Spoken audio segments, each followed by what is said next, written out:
When Viva Las Vengeance released in summer 2022, it would take almost a whole year for fans to realize the true message and themes of the album. That was, of course, when Brendon Urie announced that Panic at the Disco was no more and a quote-unquote retirement kind of. After this announcement, it became even more clear that the themes of Viva Las Vengeance were about exhaustion. Brendon Urie was exhausted from fame, touring, and just being in the limelight in general. Today I want to look at certain songs off of Viva Las Vengeance and their music videos, because not every song on Viva Las Vengeance is that deep. Like, there's the storyline with Maggie that even Brendon Urie said is not that deep. He just wanted to throw some characters in there to really tie it as a rock opera kind of thing. And yeah, so there's only a few songs on the record that really go deep into what I'm talking about. And there's some others that have some slight hints at this, but there's a few certain tracks with their music videos accompanied that just really go into these themes of exhaustion and being tired of fame. I think it's important to first look back at the previous era, which was the Pray for the Wicked era, and more importantly, the touring of that era. That tour spanned like almost 2 years, just nonstop, going from state to state and then country to country with the Europe tour. And Brendon even talks about it on this Twitch stream that I'm about to play, how he was so exhausted after the tour. Are you okay? In this Dutch accent, that was a terrible Dutch accent on my part, but she asked me that and I just go like, yes, like I'm fine. Is everything okay with you? Like, what's going on? There's two guys in suits, security guys. She's another security person. One of them is holding bolt cutters. So apparently what had happened was I fell asleep. My brain told my body, I was so exhausted at the end of tour that my brain told my body, you're done with tour now. You're going to sleep forever. And so allegedly Zach came in and shook my body violently and tried to wake me up and screaming in my face. And I was just... These Twitch streams were a big part of this era. He would even bring his setup and play like Fortnite on tour backstage, which was really cool, just made for a great community building thing, just watching Brendon on Twitch. Just great times, great era overall. But it didn't end well, and there was some like false accusations that came out against Brendon, and then obviously with the security guard Zach with his allegations too, which I think were proven true. So yeah, it kind of came down at the end. I don't want to get into all the details because I honestly don't know all the details. I know Brendon didn't do anything wrong, but the security guard that they had at the time did do something wrong. But yeah, I don't think the details are necessarily important. Just know that that era kind of ended dramatically, and that would leave Brendon kind of leaving Twitch and leaving social media and not really staying quiet for a few more years after that, until obviously Viva Las Vengeance would come out. But even then, he wouldn't do many interviews. He would let the music speak for itself. He did one interview during this whole era. Even on the concerts, like, he would barely even talk. He would just play live and then say like, thank you to the crew, thank you to my band, get home safe. That was basically all the dialogue he would have during this whole era. So yeah, the Pray for the Wicked era kind of ended dramatically and sprinkled into the next Viva Las Vengeance era, with Brendon kind of staying quiet. Brendon being silent for a few years was really out of character, because we as Panic at the Disco fans were fed for years with, whether it be tour recaps, social media posts, interviews, Twitch streams. Like, we were constantly getting content of Brendon, and these 2 years over COVID and then into the Viva Las Vengeance era were odd that Brendon was so quiet and disconnected from the fandom. So then finally, Viva Las Vengeance, the single, would be released, and this was the start of it all. And we'll dive deep into the themes of the song Viva Las Vengeance, because it's one of the most important songs on the album, given that it is the title track.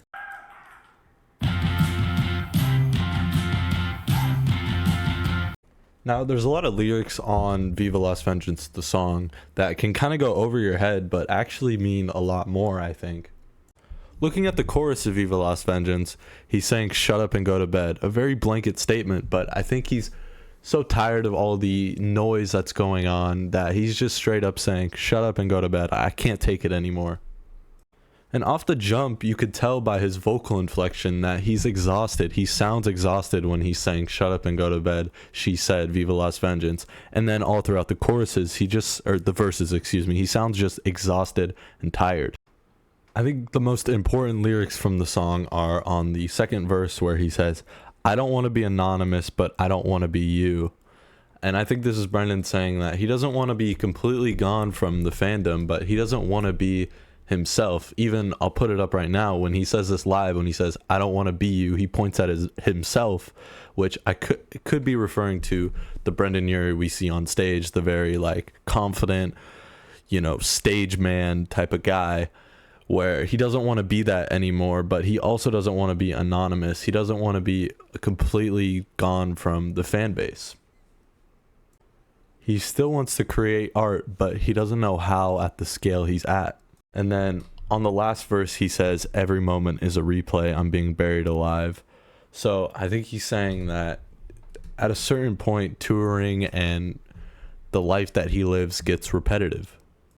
Now, when looking at the music videos, like I stated, they're very important to the songs and accompany them and their themes very well.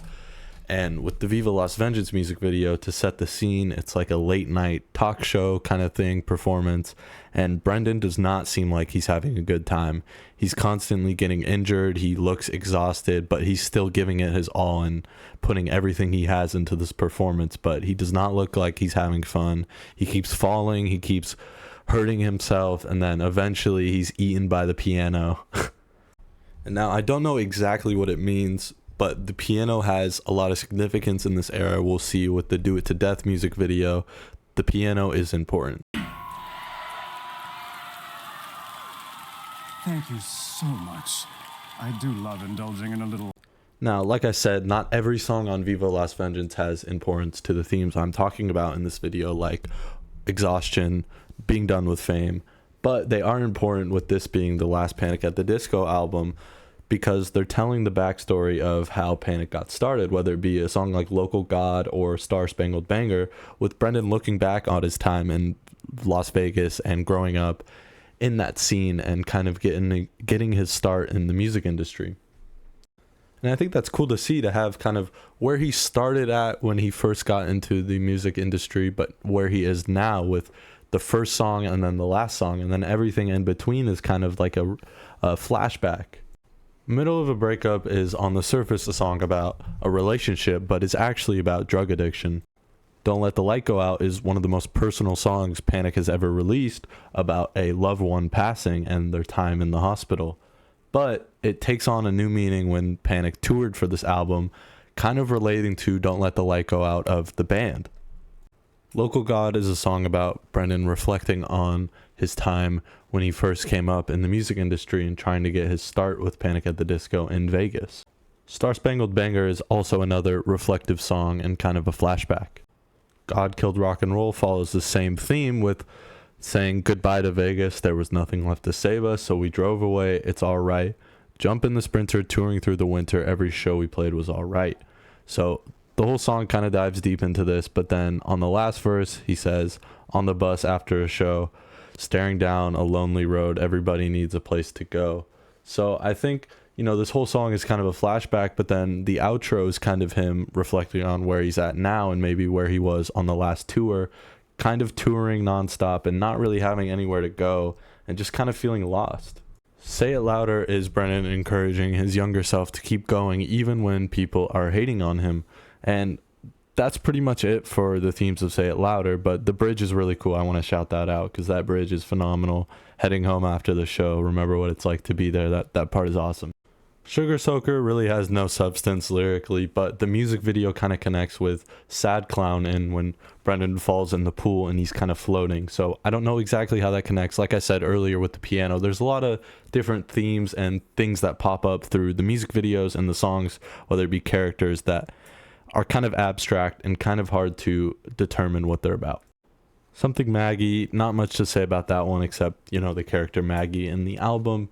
But Sad Clown is, again, like I said, with Sugar Soaker, connects music video-wise with Brendon floating in the water.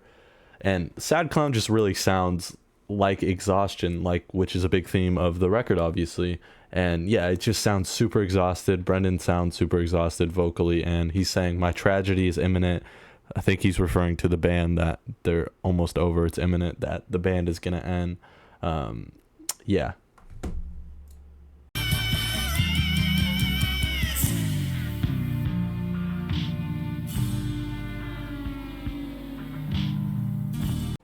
All By Yourself is a positive song about the fan base. The final song, and what in my opinion seems like the curtain of Panic at the Disco and the final track of Panic at the Disco, the chorus dives into how you should live every day as if it's your last. Brendon would say this at every show as well before this song, saying, take me to the limit, take me to the limit. Nothing lasts forever, so we'll give it a try. And this song just, again, super exhausted. He sounds super exhausted. And I don't think I can go on. You'll be fine. It's just one more show. No, I'm serious. I really don't think I can do it. I'll see you on stage. Brendon then goes on stage where he performs and he keeps tripping over. His girlfriend, or Maggie, the character, is saying, get him off stage. He can't do this. Get him off stage. And then he literally explodes, which I think this whole sequence of his death is not actually Brendon dying. Literally, it's Panic at the Disco dying. And this is even more brought to fruition with the Viva Las Vengeance cover being burned, and then with Brendon trying to push the piano uphill, which is him trying to keep Panic at the Disco alive, but he fails and the piano then comes crashing down. I think Brendon knew this would be his last tour. He didn't announce it until the Europe dates, but I think he knew, and releasing this music video, which is symbolizing him exploding on stage basically and ending Panic at the Disco. So yeah, the Do It to Death music video is super symbolic of Panic at the Disco ending. And I think it's also important to mention the tour as well. As I mentioned, this music video was released on the same day as the tour starting. Brendon knew that this would be the last tour. He didn't announce it until Europe. So maybe he didn't know, and maybe he needed to do one more tour to really like, okay, yeah, this is it. But either way, it's interesting that Brendon didn't really talk. Like what I was saying at the beginning of the video, it was really out of character for Brendon not really to be talking that much. He would say the same stuff every night, like thank you to the crew, give it up for my band, get home safe. That was pretty much it for his banter on stage. And even that taking to the last show in Manchester, which the last Panic at the Disco show ever, maybe not. I mean, with Oasis getting back together, anything's possible, I guess. So maybe the original Panic will get back together. I shouldn't get ahead of myself. But yeah, so the last show in Manchester, Brendon barely even said anything there. I mean, he said a little more, like, obviously, like, it's bittersweet, I think he said, and, like, thank you for supporting us all these years, like, that kind of stuff. But it wasn't, like, a huge, grandiose speech where he's breaking down crying. It was just, he's letting the music speak for itself, and the themes that I've tackled on this video are Brendon just being exhausted with everything, whether it be fame, touring, like, all of that. He was just exhausted, and he still wants to create art, and he still is. You know, he's playing with Mike Viola. I think he worked heavily on the new Mike Viola album Rock of Boston, which Brendon plays drums all across there, and I think he probably maybe produced some other instruments on there as well, and maybe wrote some stuff. But yeah, he's still going to create art, I think, but just not in the grand scale that Panic at the Disco was, and I don't think he'll ever be at that scale again. So yeah, that's my deep dive on Viva Las Vengeance. Probably my favorite record by them. I mean, I know that it's inconsistent, has some inconsistent songs, but the highs are like some of the highest highs that Brendon has ever done and Panic has ever done. So yeah, that's my deep dive on Viva Las Vengeance and Brendon Urie's Cry for Help. You're barely alive. You're barely alive. Fuck you. Ow.